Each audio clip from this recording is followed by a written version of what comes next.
And welcome. This is the Coffee with Jay. I hope you guys are doing great. Please do kindly consider subscribing to this channel if you haven't done so already. I promise you're gonna love it here. And also make sure to remember to press your like buttons before you leave, please. Now, popular influencer Dominic is exposing a certain ANC member of ROing him. I hope you guys know what I'm saying by ROing. Obviously, with YouTube guidelines, I can't really say it. But he said, "Hi, ANC KZN Josia Gomede region. Your member R'd me last year and continues to harass me. I am tired of being silent. I can barely eat or sleep." For a detailed account of what exactly happened, here is a TikTok live that Dominic made on the issue. Because they're all trying to defend, or I don't know what they're trying to do actually, but I guess I'll hear from them tomorrow. So yeah, I kept quiet. I gave him all the peace that I thought he needed and I let him go, but the harassment was not stopping. The phone calls were not stopping. The I love yous were not stopping. Him trying to deliver flowers to my house to tell me that he loves me was not stopping. Him DMing people asking for my mom's number because he wants to tell my mom Utu Tanda, it was not stopping. He had went from the point of just rape to the point of obsession. And guys, when I look at myself, quite honestly, I don't understand why someone would be obsessed with me. But this man is obsessed to a point of danger. In a day, I remember I was sitting with Tadeus not so long ago at a restaurant, and he probably called in that hour that we were sitting, he probably called about 20 times. And I literally turned around to Tadeus and I'm like, this is the life I live. In a day, he can call 50 times in one day. In a week, I can't even tell you how many times he calls me. And if I don't answer, the phone calls get worse and get worse and get worse and get worse and get worse and get worse and get worse and get worse. And he has so many numbers that I don't even know what to do.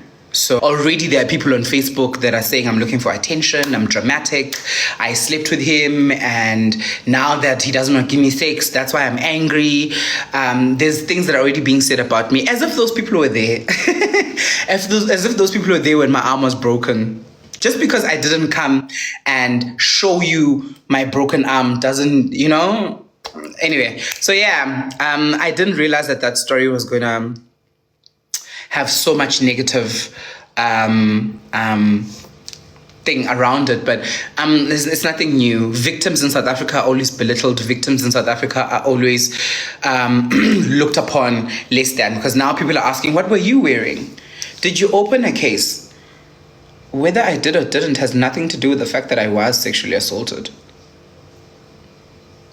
Whether I was naked or dressed has nothing to do with the fact that a man took advantage of me. And that's it. So we'll see how this ends.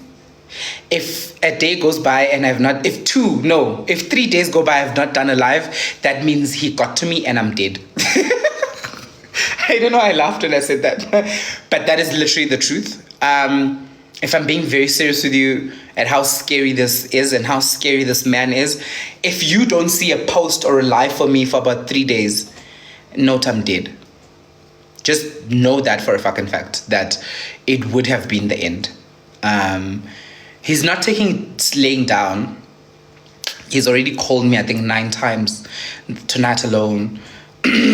And yeah, I didn't want to fight, but you know when you get so depressed that you lay in bed and you can't move? I'd gotten to that point. And I can still smell him. You know, you can still smell someone, and I can still see him. And sometimes I'm sleeping, I can hear him, and I could still feel him breathing. And I thought, I'll get over it. And I was just not getting over it. And it was just getting worse and worse and worse and worse and worse and worse and worse and worse and worse and worse and worse and worse. To the point that I wasn't sleeping. I literally come sit here, do my live maybe until 10 o'clock. And then I stay up. And then I'll sleep at like 4. And at 5:30, I'm up to go for my run. And then it's the same thing every day. And then I had to ask myself, why am I not getting over it? And I realized it's because I'm not fighting. I'm a fighter by nature, by everything that I am. Ngiyalwa. So, yeah. let's see how far this fight gets me. Are you going to therapy? I went and then it was boring. I don't like therapy. Let's drink alcohol. Let's drink alcohol and let's have sex. Therapy doesn't work for me. Like, give me alcohol, give me totolos, I'll be okay. And I know that's a problem on its own, but honestly, therapy doesn't work for me. This is my therapy. If I'm being so honest, you guys have no idea how much healing I get from this. Like, even when I'm having the shittiest day, the moment I come here and I talk to you guys, and I sit and I talk, it's like nothing matters, you know? It's like, this is it. And I know it's dumb because I'm just speaking on the phone and reading comments, but this has become my therapy. Am I dependent on you guys? Not necessarily, but this has become my therapy. I get to come here and talk and laugh and hear other people's stories and talk about those other people's stories, and life keeps on moving. Right? So this has become my therapy. Maybe one day I'll go for, if I'm still alive by the end of this month. And I know you guys probably think I'm joking. If I'm still alive by the end of this month, I'll try and go to therapy. But the chances of me being alive and surviving, what month are we in now? February. Are so small. There's nothing as scary as fighting a person that's in power, that can do anything and everything. So for now, I'm just trying to stay alive. I'm just trying to figure out if February is going to end with me alive or dead. Whichever happens, it happens. But I would die knowing that I am... my mom is safe. Luckily, I really didn't post much at home, so no one really knows where I live, unless someone goes, and because people also are people. But yes, I know my mom's safety is in danger. What I then did was I've already hired a security company to come and put security measures at home. I'm literally spending all the money, my breast money. So I was raising money for my breasts. So I've taken the money that I was raising for my breasts, and I now am installing security at home to make sure that my mom and my sisters are safe. I've asked my sisters to stop posting anything that shows where they are, and we'll see.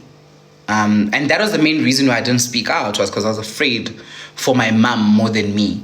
I mean, I don't care, guys. Whatever happens to me, happens to me. Quite honestly, I don't care. But apart from that, yeah. Are you safe? I don't know. I don't think so. I don't think I'm safe as I'd like to believe. Like, I would like to say to you guys, yeah, guys, I'm safe. I don't think so. I don't think I'm that safe. But like I said, I'm going to figure out how to fight the best way I can. And if I survive, I survive. And if I don't, we've had a good time. I probably am not going to survive, though. Like, I'm not even lying. Like, I'm not even trying to lie to you guys. I know members of the ANC and members of the ANC in KZN that have power in KZN. Yeah. My survival went from like to 20%. So, so we'll see. Hopefully, by God's mercy, I will survive this fight. Yeah, let's go. But I've taken all the measures that I need to take. Anything above that, that means God really did want me to die.